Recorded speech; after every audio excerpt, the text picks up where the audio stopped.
I, 25M, never imagined I would end up sharing my story on Reddit, but the events of the past few years have left me with no choice. It all began when my mom married Robert, 52M, 5 years ago. I was 20 then, working at a promising tech startup that developed mobile apps. I had a girlfriend, Sarah, 19F, whom I met during my first year of college. She was studying psychology, and we connected instantly over our shared love of indie music and horror movies. Life seemed perfect, I was making good money, had a loving girlfriend, and was steadily saving up to move out on my own. My mom met Robert at a charity event where she was volunteering. He came across as the perfect gentleman, successful real estate developer, well-spoken, and seemed genuinely interested in making our family work. They dated for a year before getting married in a small ceremony. I was happy for my mom. After raising me alone since I was 12, she deserved someone who could give her a good life. Robert had a son from his previous marriage, James, 22M at the time. From day one, there was tension between us. James had dropped out of college and was living at home, supposedly working on various business ideas that never materialized. He would constantly try to one-up me in everything. If I helped mom with groceries, he would spend the whole day reorganizing the pantry. If I talked about my job, he would interrupt with grandiose plans about his future business empire. I mostly ignored his behavior and focused on my relationship with Sarah. We had been together for 2 years, and things were getting serious. We spent most weekends together, either studying at cafes or binge-watching shows at my place.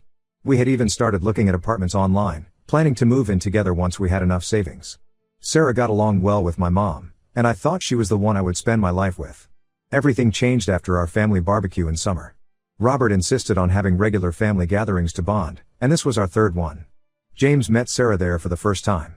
I noticed him staring at her throughout the evening, especially when she was helping mom in the kitchen. Sarah was wearing a blue sundress that day, I remember because she had just bought it for her cousin's wedding. James kept finding reasons to be wherever she was, offering to help with dishes, asking about her studies, laughing too hard at her jokes. After that day, living with James became unbearable. Whenever Sarah visited, he would emerge from his room and plant himself in the living room. He started texting her about random things, asking for book recommendations since she was into psychology, seeking advice about his non-existent girlfriend's problems, or sharing memes.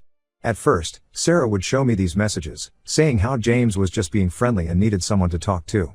The red flags were there, but I was too trusting. James started working out at the same gym Sarah went to. He began dressing differently, buying clothes similar to my style. He even got the same haircut as me. Looking back, he was trying to become my replacement right under my nose. One Tuesday, I came home early because a client meeting got cancelled. I found Sarah and James in our living room, sitting closer than friends should, their heads bent over his phone. They jumped apart when they saw me. Sarah claimed she was helping James with his dating profile. I confronted her later that night, but she turned it around on me, saying I was being possessive and that James was like a brother to her. I wanted to believe her because the alternative was too painful to consider. Around this time, I was saving up for an engagement ring. I had been putting away money from every paycheck for months, planning to propose on our 3rd anniversary. I kept track of my savings through a budgeting app, watching the numbers grow each month. Then one day, I noticed something odd. There were withdrawals I hadn't made. At first, I thought it was a bank error. But when I checked the transaction history, I found multiple withdrawals over the past 2 months, always on days when I was at work and James was home alone. The total amount missing was $15,000, my entire savings for the ring and our future apartment. I was devastated. When I confronted James, he didn't even try to deny it at first. He just smirked and asked me to prove it was him. Then, before I could gather any evidence, he went to his dad with an outrageous claim that I had stolen $10,000 from him.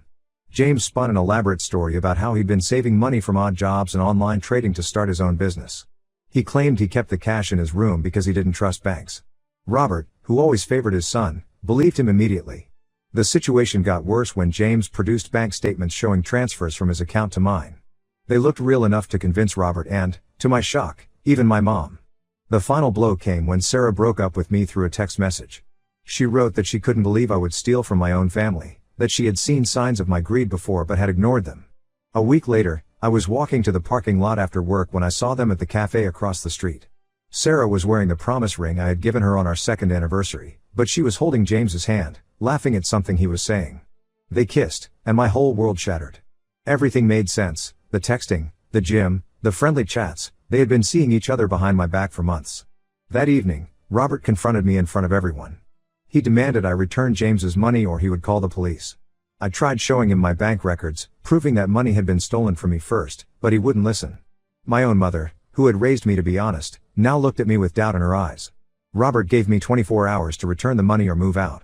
I packed my things that night while my mom cried in her room. My college friend Marcus let me crash on his couch until I could figure things out.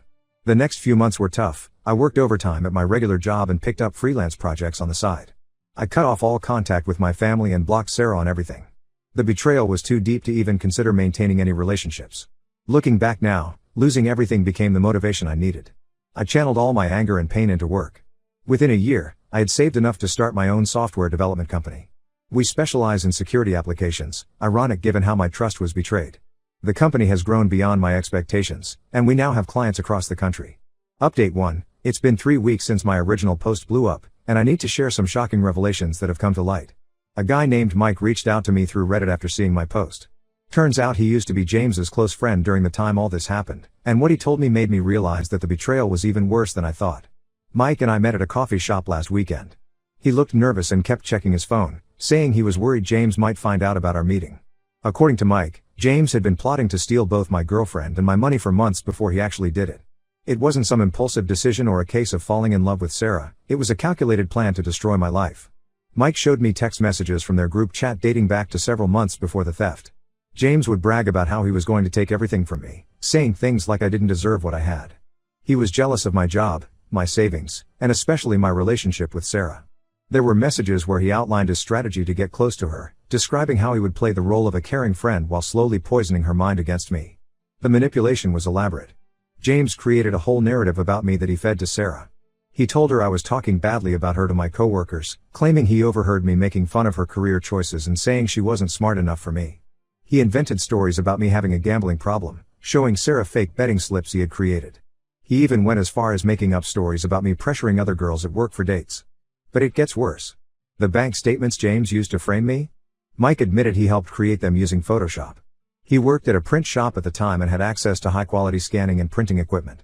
They spent hours making sure the documents looked authentic, even using paper from the same bank. Mike says he feels guilty about his role in everything and offered to come clean to my family, but I told him not to bother. I've moved on and built a better life for myself. Mike also revealed something that made my blood boil. James had been secretly recording our conversations for months. He would start arguments with me when no one else was around, deliberately provoking me, then edit the recordings to make it sound like I was admitting to stealing from him. He had dozens of these manipulated audio clips ready to use if I ever tried to defend myself. The most painful revelation was about Sarah's role in all this. She wasn't just an innocent victim of James's manipulation, she was an active participant. Mike showed me screenshots of conversations between James and Sarah where they discussed their plans in detail. Sarah was the one who suggested making me look financially irresponsible to my family. She knew about the fake bank statements and even helped create the narrative about my supposed gambling problem. The betrayal went even deeper. Sarah had given James access to my phone multiple times when I wasn't around. She knew my passcode because I trusted her completely. They used this access to get into my banking apps and gather information about my accounts. Sarah also installed some kind of tracking app on my phone so they would know when I was coming home early from work.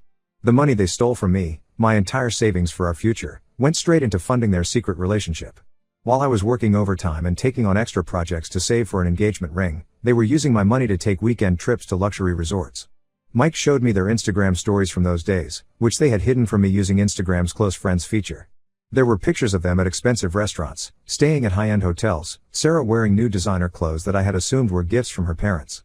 What makes me sick is remembering how Sarah would talk about saving money and being careful with expenses when she was with me.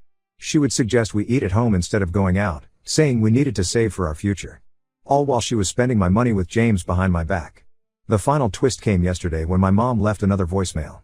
She was crying, saying she misses me and wants to make things right. She mentioned that Robert has been distant lately, and she's starting to see cracks in his perfect facade.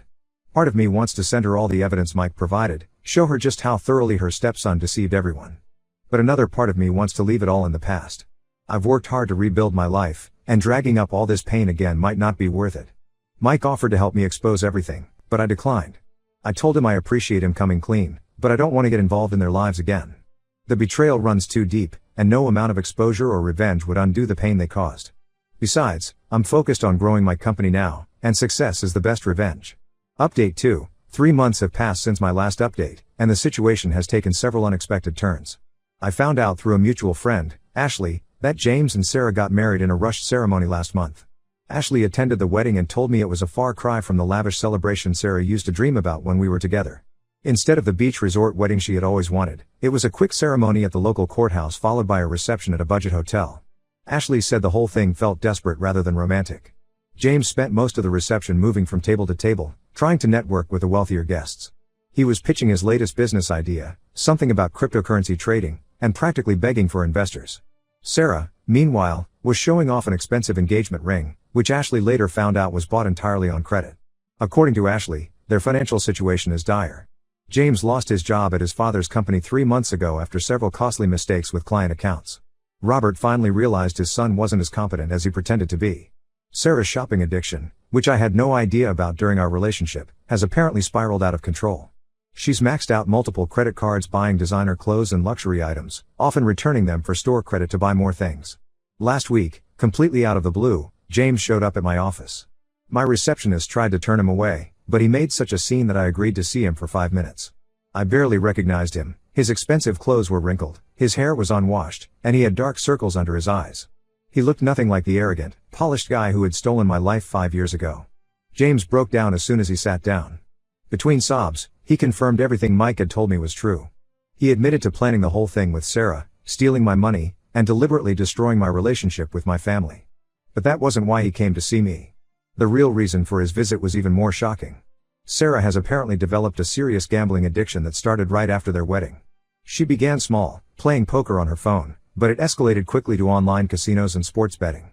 To fund her addiction, she started stealing money from the accounting firm where she works. She would manipulate the books, diverting client payments to her personal accounts. Their situation reached a breaking point last week when her employer discovered the theft. The amount she stole is substantial, over $50,000. Her company gave her an ultimatum: either repay the entire amount within a month, or they would press criminal charges. On top of this, Sarah is 3 months pregnant. James spent an hour in my office, crying and begging for help. He offered to sign a legal document admitting to stealing from me years ago, promising to tell our parents the whole truth about what happened. He even pulled out his phone to show me their mounting bills and final notice letters from credit card companies. The amount they need to save Sarah from criminal charges is exactly double what they stole from me back then. James tried to frame this as some kind of cosmic justice. If I helped them now, they would pay me back double what they took. He even suggested I could take pleasure in watching them be indebted to me for years. I sat there listening to him, remembering all the nights I spent on Marcus's couch, working multiple jobs to rebuild my life after they destroyed it. I thought about my mom's tears when I left home, about the years of family relationships ruined by their lies. James looked at me with desperate eyes, probably expecting the same understanding and forgiveness I used to show back when we were stepbrothers. Sarah called me later that night from an unknown number. She was hysterical, begging me to at least think about helping them. She mentioned the baby, saying she couldn't bear the thought of giving birth in prison. She claimed she had changed, that she regretted everything she had done to me, and that she thinks about me every day. The same lies she used to tell when we were together, just with higher stakes now. I've spent the last week thinking about what to do. The evidence of their theft of company funds sits in my email, sent by James in his desperation to prove how serious their situation is. Part of me wants to forward it all to Sarah's employer, while another part wants to just continue ignoring their existence like I have for the past 5 years. Update 3, it's been 4 months since James came begging to my office, and I wanted to share what happened. After careful consideration, I decided not to give them the money. Instead, I forwarded all the evidence James had sent me, along with the details Mike had provided about their previous theft, to Sarah's employer. Some might call it revenge, but I saw it as justice. They needed to face the consequences of their actions for once. Sarah's company still pressed charges, but the information I provided helped them build a stronger case. She was arrested 2 weeks later. During the investigation, they discovered she had stolen closer to $75,000, not the $50,000 she claimed. She's now facing serious charges for embezzlement and fraud. James finally told our parents the truth, but only after everything fell apart. He confessed to stealing my money, creating fake evidence, and deliberately destroying my relationship with the family. But his confession wasn't out of guilt. He only came clean because he needed a place to stay after they got evicted from their apartment. Robert sent me a text message apology that read more like a legal disclaimer than genuine remorse. I apologize for believing James over you. It was a mistake on my part. My mom has been calling and texting constantly, begging me to consider some kind of family reconciliation. She keeps saying that Sarah and James have suffered enough, that with the baby coming we should try to be a family again. She even suggested that helping Sarah avoid prison would be the noble thing to do, especially since I'm financially successful now. I blocked her number after that last message. Sarah's parents have completely cut her off. They refused to help with her legal fees after learning about the embezzlement. According to Ashley, they were already suspicious about the circumstances surrounding our breakup years ago, and this confirmed their worst fears about their daughter. James and Sarah had to move back in with Robert. James is now working at a fast food restaurant, trying to save money for Sarah's legal defense. Sarah is under house arrest while awaiting her court date, wearing an ankle monitor and prohibited from accessing any devices with internet capabilities due to her gambling addiction. My mom showed up at my office last week, crying about how Sarah is struggling with her pregnancy while under house arrest. She tried to guilt-trip me by saying that my future niece or nephew shouldn't have to be born with their mother in prison. I had security escort her out. Robert attempted to reach out through my company's business email, suggesting we could handle things privately if I withdrew my statement to Sarah's employer. I had my lawyer send him a cease and desist letter. Some of my relatives have been posting on social media about how I'm being cruel and unforgiving, but they don't know the whole story. As for me, my company has expanded to 3 new cities in the past year. I recently got engaged to Emma, who I met at a tech conference 2 years ago. She knows my whole story and understands why I keep my distance from my family. We're planning a destination wedding next spring, and no, my family won't be receiving invitations. Some people might think I'm being harsh and not helping them, especially with a baby involved. But I believe they're finally facing the consequences of their own choices. Their current situation isn't my responsibility, and pregnancy isn't a get-out-of-jail-free card for fraud. I've blocked everyone except my mom, though I rarely respond to her messages. She still sends emotional texts about family forgiveness and second chances, but I've learned that sometimes the best response is no response at all. The company is thriving, I'm happily engaged, and I've found that success truly is the best revenge.